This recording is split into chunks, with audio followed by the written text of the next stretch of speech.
Okay, I am Mondeo man. I've been called out off the engine because the dippers have said she's going in the tank.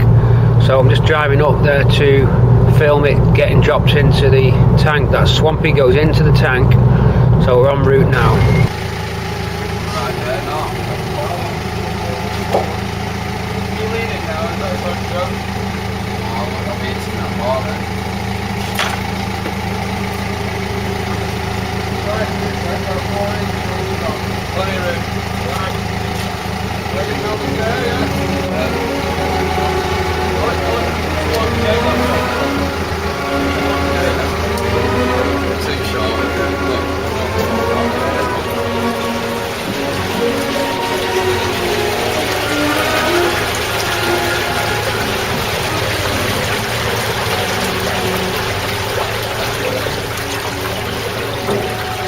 Titanic going down.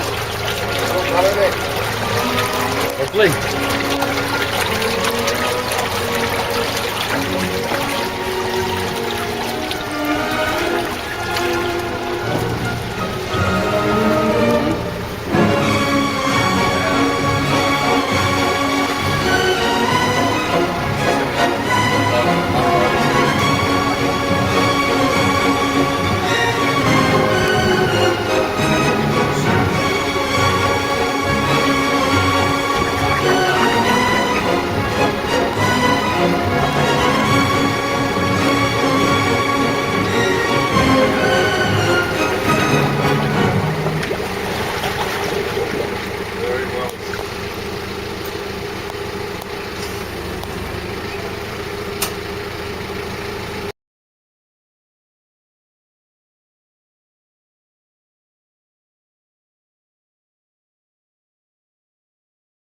Alright, after that trip to the dip, that was all alright. Down the car went.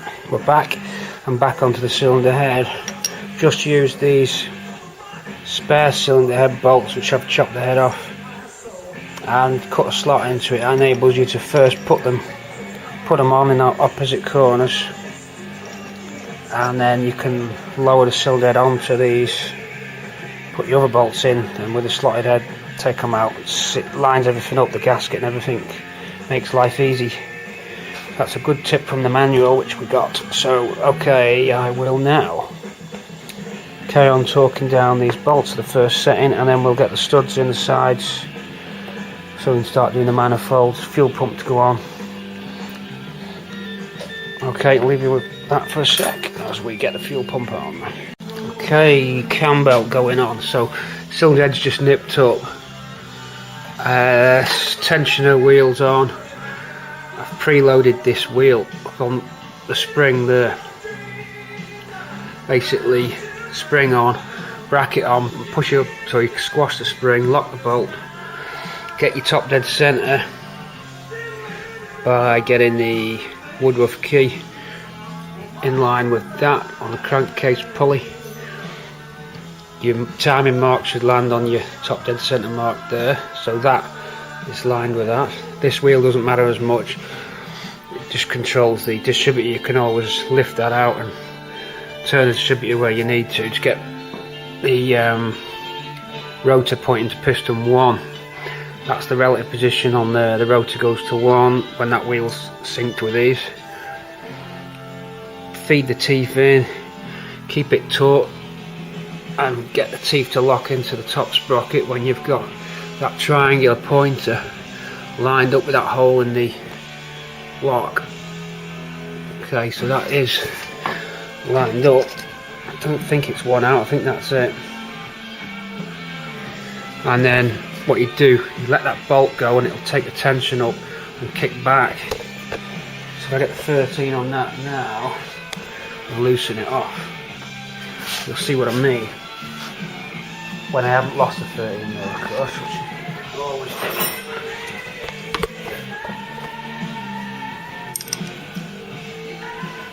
Drop that back and that takes the tension off.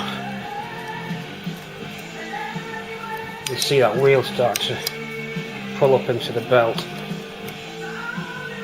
So the belt tighten up.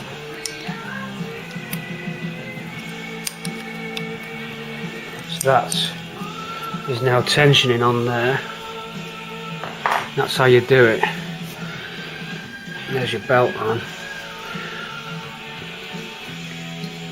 So it should be right there. And that's it, everything's clear. So that's the timing belt on. I'll nip that up now. Alright, I'm nearly ready to put I'm just gonna put the casing on to see what it looks like really. I'll just nip it up loose. I managed to get some of these grommets that go in. They normally end up like this, squashed and brittle. I got some new ones and I've used some rubber lubricants, special like gel. I think it's like petroleum jelly type stuff, and it just keeps the rubber from perishing because it's under a bit of heat there. So that'll just keep them fresh. So I've stuck that on. It makes them pop in easier as well. You can see how this fits now. Just before I do that, alternator brackets on. Drain plugs in. That reinforcing bracket to the bell housing's on. Thermostat housing's on. Yeah, I think that's it from the last clip I just did. Right, let's see how that timing cover looks. Right, I've got a camera cover on, got the inlet manifold on, exhaust manifolds on, lifting brackets are on, spark plugs in, alternator brackets on. That's it for tonight. Resume tomorrow. It's getting late, it's 10:30. Something to eat. Off we go. That's the finished product for tonight.